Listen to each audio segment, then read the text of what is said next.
Cette semaine, j'ai eu une élève qui m'a parlé de quelque chose d'intéressant. Elle était dans les rues de Paris et elle avait rendez-vous dans un restaurant. Elle m'a confié qu'elle n'a pas trop le sens de l'orientation. Google Maps n'est pas son fort, alors elle a demandé à une dame de 60 ans, visiblement de Paris, pour savoir comment s'y rendre, comment y aller.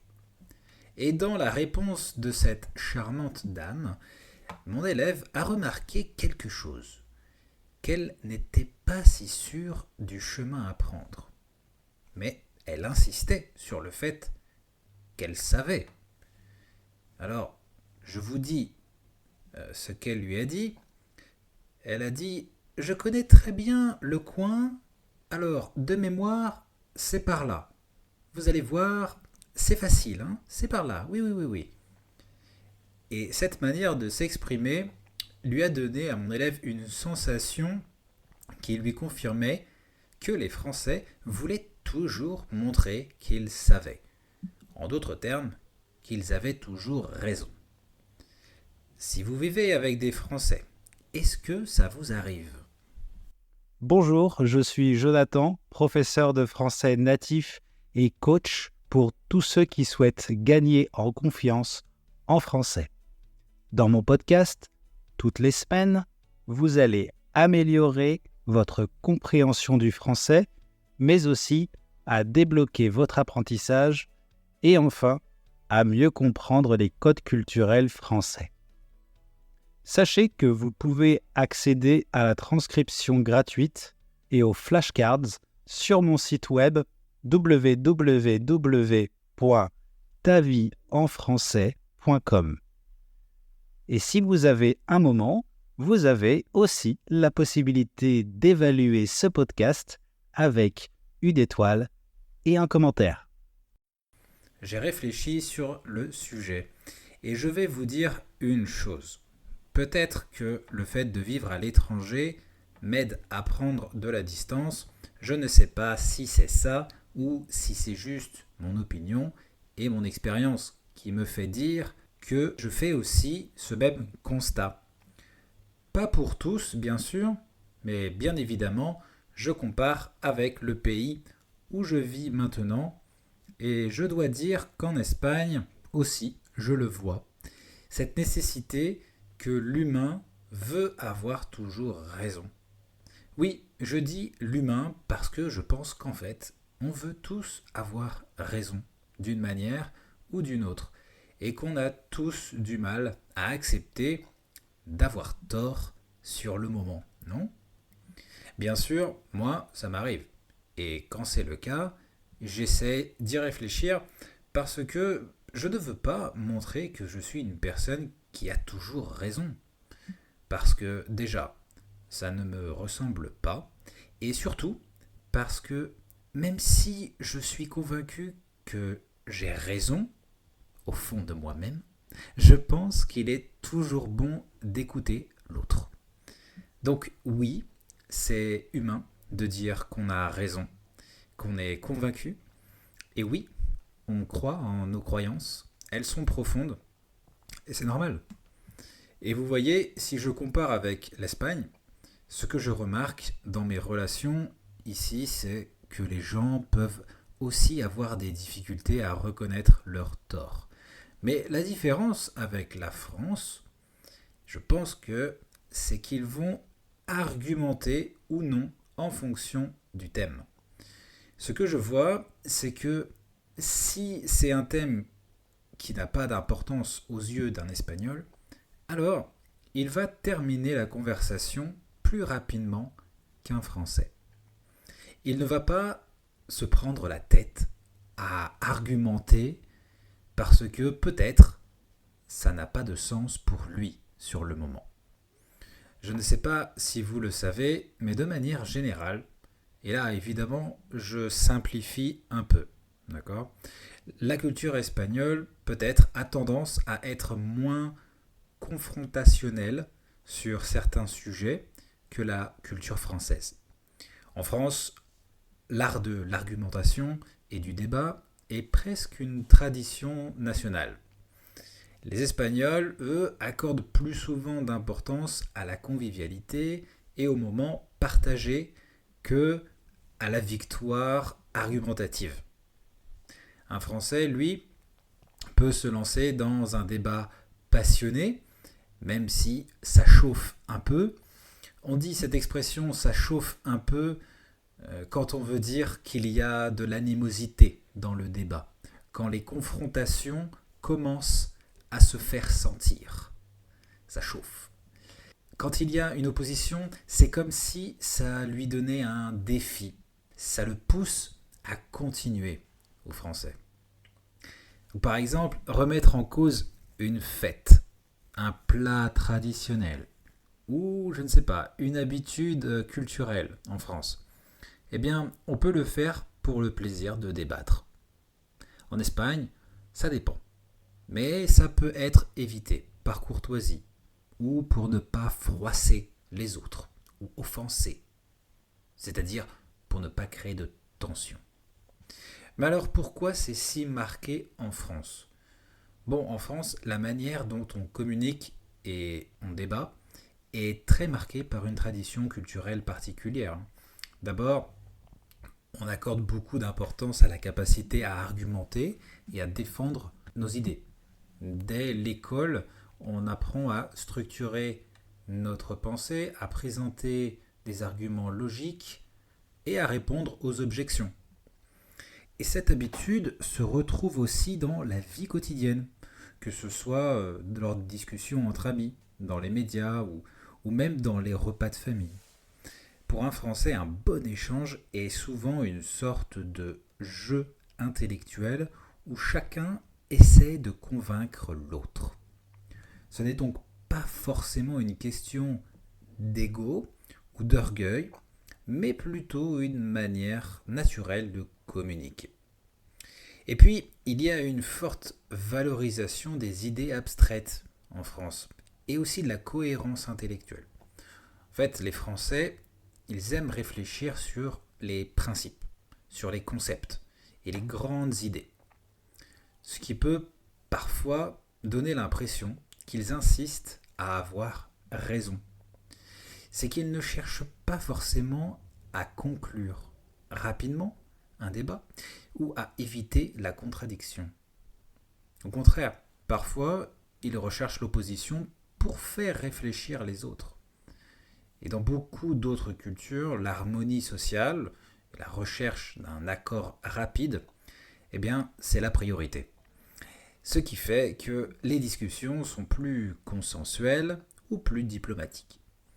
Et en France, eh bien, on est plus à l'aise avec le désaccord ouvert. Presque comme si la confrontation d'idées était un exercice intellectuel en soi. Et pour moi, la rhétorique, c'est-à-dire l'art de bien parler et de bien argumenter, c'est un point central qui explique ce comportement courant chez les Français. Savoir manier les mots, trouver la bonne formule ou la bonne réplique, c'est souvent vu comme un signe d'intelligence et de compétence. Dans les blagues, les Français jouent avec la langue française pour faire des jeux de mots, par exemple. Cette tradition remonte à l'époque des philosophes, pour qui la parole était un outil de pouvoir et de persuasion. Et ainsi, ce qui peut sembler à l'extérieur comme une forme d'entêtement est en réalité perçu en France comme une preuve d'esprit et d'engagement dans la discussion. Même si les échanges peuvent être vifs, il y a une distinction importante entre l'attaque contre une idée et l'attaque contre une personne. En France, critiquer une opinion ne veut pas dire attaquer celui qui l'exprime, même si ce n'est pas toujours respecté parfaitement, malheureusement. Dans d'autres cultures, au contraire, on va éviter souvent de contredire directement pour ne pas heurter les sentiments de l'autre. Peut-être, ça vous arrive, je ne sais pas. Mais cette franchise peut donner donc une impression que les Français cherchent à avoir raison à tout prix, alors qu'il s'agit souvent d'un style de communication plus direct et plus frontal. Mais avoir cette envie d'argumenter, bon, ça a des conséquences. Si on veut avoir raison, c'est que d'une certaine manière, on veut éviter d'avoir tort. Ça paraît logique, mais pour moi, ça a son importance.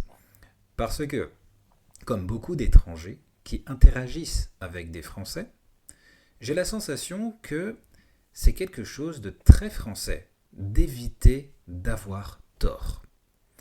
Et ça se voit dans la langue notamment. Par exemple, vous entendrez parfois certains Français dire oui, voilà, exactement. Oui, oui, voilà, exactement. Alors qu'ils savent qu'ils n'ont pas raison.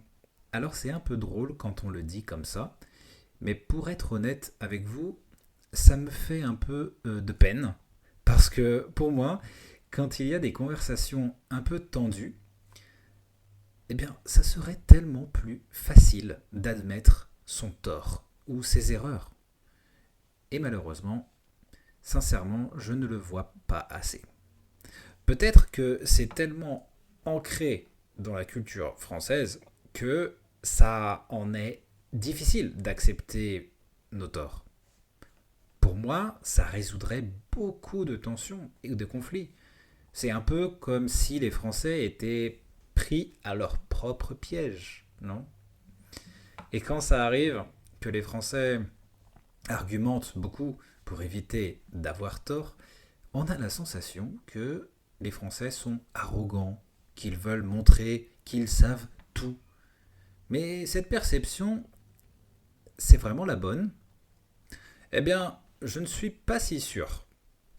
En France, c'est courant de discuter de sujets comme la politique, la société, la culture, ou même des sujets personnels, et de donner son avis de façon assez directe, peut-être. On n'hésite pas à dire je ne suis pas d'accord, ou tu te trompes, je pense. Puis, on explique pourquoi. On a un besoin de nous justifier tout le temps. Tout le temps. Par exemple, dans un dîner entre amis, si quelqu'un dit les vacances à la mer sont meilleures que les vacances à la montagne, par exemple. Non, c'est possible. Un autre peut répondre non mais pas du tout, la montagne est bien plus reposante et il va commencer à expliquer pourquoi. Et la discussion peut durer 20 minutes comme ça. Même si, au fond, tout le monde sait que c'est une question de goût. Au travail, c'est la même chose. Pendant une réunion, un collègue peut passer plusieurs minutes à défendre un point de vue, même si la décision finale ne changera pas grand-chose. D'ailleurs, beaucoup pensent que les réunions durent trop longtemps en France, car on a la sensation qu'on parle pour rien, qu'on veut tout remettre en question, et que les décisions pourraient être prises beaucoup plus rapidement. Peut-être, ouais. Pour un Français, c'est important de bien poser les arguments et de montrer qu'il a réfléchi. La réflexion est très valorisée au travail, c'est pour ça. Dans d'autres cultures, ce genre d'échange de confronter les idées coûte que coûte peut être vu comme un manque de tact ou comme vouloir gagner la conversation ou une perte de temps. Mais pour beaucoup de Français, c'est juste une façon normale d'échanger. On confronte les idées pour tester leur solidité, pas forcément pour blesser ou pour se montrer supérieur. Bien sûr, ça dépend pour qui. Bon, j'ai connu des personnes qui le faisaient par ego. C'est arrivé. Et d'autres, pour transmettre des idées ou pour aider les autres à prendre conscience qu'il peut exister d'autres manières de voir les choses. C'est un peu comme un sport mental. L'important, c'est le jeu de l'argument, pas forcément le résultat final. Vous en pensez quoi, vous? Voilà, on arrive à la fin de cet épisode. J'espère qu'il a été utile. pour comprendre un petit peu mieux les codes culturels en France. Et j'espère aussi que vous avez noté du nouveau vocabulaire. N'hésitez pas à regarder sur ma page web les flashcards, ça vous servira. Sinon, si l'épisode vous a plu, n'hésitez pas à le partager à d'autres personnes qui en auraient besoin. Merci pour elles. Et puis, sachez que dans mes cours, on parle aussi de ces thèmes-là. Donc, si vous avez besoin de pratique pour gagner en confiance, je personnalise mes classes pour vous. Si vous êtes intéressé, profitez d'un appel gratuit avec moi. Je vous recevrai. Vous avez juste à cliquer sur le lien dans la bio. Merci encore de m'écouter chaque mercredi. C'est un vrai plaisir pour moi. J'espère que c'est aussi votre cas. Et pour terminer, n'oubliez pas, avoir raison et être heureux sont deux choses différentes. À la semaine prochaine les amis. Ciao.